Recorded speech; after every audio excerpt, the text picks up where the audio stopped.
అందరికీ నమస్తే, welcome to Q news. నేను రాజు. గత రెండేళ్లుగా గులాబీ పార్టీకి ఏం కలిసి రావట్లేదు. అప్పట్లో అసెంబ్లీ ఎన్నికల్లో ఓటమి, లోక్సభ ఎన్నికల్లో ఘోర పరాజయం తర్వాత బీఆర్ఎస్లో స్తబ్దత అట్లే కొనసాగుతుంది. అయితే నేతలు అంతా సైలెంట్ మోడ్లోకి వెళ్ళిపోయారు.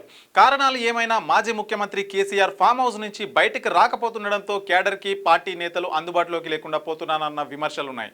త్వరలో జరిగే స్థానిక ఎన్నికల్లో మెజారిటీ స్థానాల్లో గెలిపించాలని ప్రకటనలు చేస్తున్న గులాబీ పార్టీ నేతలు అందుకు అనుగుణంగా క్యాడర్ని సన్నద్ధం చేయడానికి కార్యాచరణ చేపట్టకపోతుండడంతో పార్టీ శ్రేణుల్లో తీవ్ర నిరాశ నిస్పృహలు వ్యక్తమవుతున్నాయి. స్థానిక ఎన్నికల కోసం ఏమైనా చేస్తారా, కుటుంబ పోరుతో దెబ్బ పడుతుందా అనేది అందరిలో మెదలవుతున్న ప్రశ్నలు.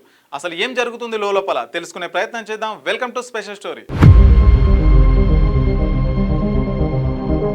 తెలంగాణలో త్వరలో జరగబోయే స్థానిక సంస్థల ఎన్నికలు బీఆర్ఎస్ పార్టీకి పెను సవాల్గా మారాయి. గ్రామస్థాయిలో నేతలంతా పోటీ చేసే అభ్యర్థిపై ఏకాభిప్రాయానికి రావాలని గులాబీ పార్టీ పెద్దలు ఆదేశాలు ఇచ్చారు. అయితే ఇప్పటి వరకు గ్రామస్థాయిలో నేతల మధ్య ఉన్న అగాధంను పూడ్చేందుకు పార్టీ ఎలాంటి ప్రయత్నాలు చేపట్టలేదు. పార్టీ నేతల అభిప్రాయాలు కూడా తీసుకోలేదు. ఈ తరుణంలో స్థానిక సంస్థల్లో పోటీ చేసే అభ్యర్థితో ఆయా వర్గాలు ఎలా పనిచేస్తారనేది పార్టీ కేడర్లోనే చర్చకు దారితీస్తోంది. రెండుసార్లు తెలంగాణలో అధికారంలోకి వచ్చిన గులాబీ పార్టీ కేసీఆర్ వన్ మ్యాన్ షోతో సంస్థాగత నిర్మాణంపై దృష్టి సారించలేదు. ఆ క్రమంలోనే సార్వత్రిక ఎన్నికల్లో పరాజయాలు మూటగట్టుకుంది. ఓటమి తర్వాత మాజీ ముఖ్యమంత్రి పెద్దగా ప్రజాక్షేత్రంలో కనిపించలేదు కూడా. ఇలాంటి పరిస్థితుల్లో పార్టీ ఉనికి కాపాడుకోవడానికి లోకల్ బాడీ ఎలక్షన్స్ బీఆర్ఎస్కు కీలకంగా మారాయి. గ్రామస్థాయి నుంచి పార్టీని బలోపేతం చేయాలంటే స్థానిక సంస్థల ఎన్నికల్లో గెలవాల్సిన అనివార్య పరిస్థితి నెలకొంది.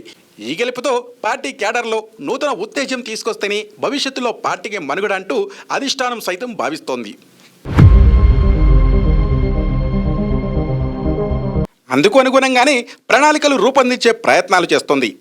అందులో భాగంగానే మండలాల వారీగా ముఖ్య కార్యకర్తల సమావేశాలు కూడా నిర్వహిస్తోంది.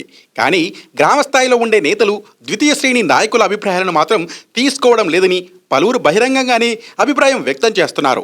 అసలు పార్టీలో ఏం జరుగుతుందో తెలియదు, కానీ గెలవాల్సిందేననే ఆదేశాలు వస్తే ఎలా విజయం సాధిస్తారనే ప్రశ్నలు వాళ్ళే సంధిస్తున్నారు. మరోవైపు పార్టీలో గ్రూపులు కొనసాగుతూనే ఉన్నాయి. ఆ గ్రూపులే గత అసెంబ్లీ ఎన్నికల్లో కూడా ఓటమికి కారణమయ్యాయని పార్టీ సీనియర్లే అభిప్రాయం వ్యక్తం చేస్తున్నారు. అయినప్పటికీ గ్రామస్థాయిలో నేతల అభిప్రాయాన్ని అధిష్టానం తెలుసుకునే ప్రయత్నం కూడా చేయలేదని నేతలు మదన పడుతున్నారు. ఈ తరుణంలోనే స్థానిక సంస్థల ఎన్నికలు రాబోతుండడంతో ఎలా నేతల మధ్య సమన్వయం కుదురుతుందనేది ప్రశ్నగా మారింది. పోటీ చేసే అభ్యర్థికి వ్యతిరేక గ్రూపులు ఎలా సహకరిస్తాయనేది సమాధానం లేని ప్రశ్నగా మారిందంటున్నారు విశ్లేషకులు కూడా. గ్రామస్థాయి నుంచి రాష్ట్ర స్థాయి వరకు పార్టీ కమిటీలు లేవు. కేవలం అధ్యక్షులను మాత్రమే బీఆర్ఎస్ పార్టీ అధిష్టానం నియమించింది. ఏళ్ల తరబడి కమిటీలు పూర్తి స్థాయిలో లేకపోవడంతో పార్టీ కోసం పనిచేస్తున్న కార్యకర్తలు, నాయకులు అసంతృప్తితో ఉన్నారనే చర్చ కూడా నడుస్తోంది. ఏ పదవి లేకుండా పార్టీలో ఎలా పనిచేయాలంటూ క్యాడర్ కూడా ప్రశ్నిస్తూనే ఉంది. ఇక ఎర్రవల్లి ఫామ్ హౌస్లో కేసీఆర్ తరచూ పార్టీ నేతలతో భేటీ అవుతున్నారు.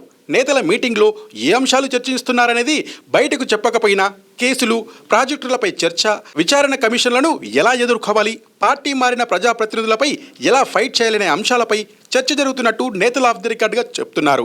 మరోవైపు త్వరలో స్థానిక సంస్థలు జరగనున్న నేపథ్యంలోనూ పార్టీ స్తబ్దంగా ఉండడంతో క్యాడర్లో ఆందోళన నెలకొంది. గత అసెంబ్లీ, పార్లమెంట్ ఎన్నికల్లో ఓటముల నుంచి ఇంకా నాయకులు, క్యాడర్ బయటపడలేదు.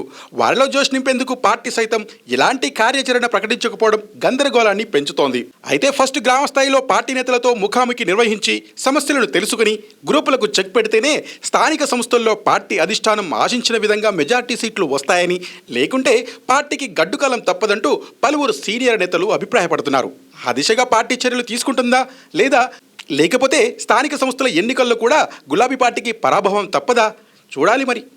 లేటెస్ట్ న్యూస్ తెలుగు మరియు ఇంగ్లీష్ అప్డేట్స్ కోసం ఇప్పుడే క్యూ న్యూస్ అఫీషియల్ యాప్ ని ప్లే స్టోర్ నుండి డౌన్లోడ్ చేసుకోండి. సరికొత్త సమాచారాల కోసం క్యూ న్యూస్ వెబ్సైట్ ని ఫాలో అవ్వండి. ఛానల్లో ప్రాంతీయ, జాతీయ, అంతర్జాతీయ వార్తలు వీక్షించండి. లైక్ చేయండి.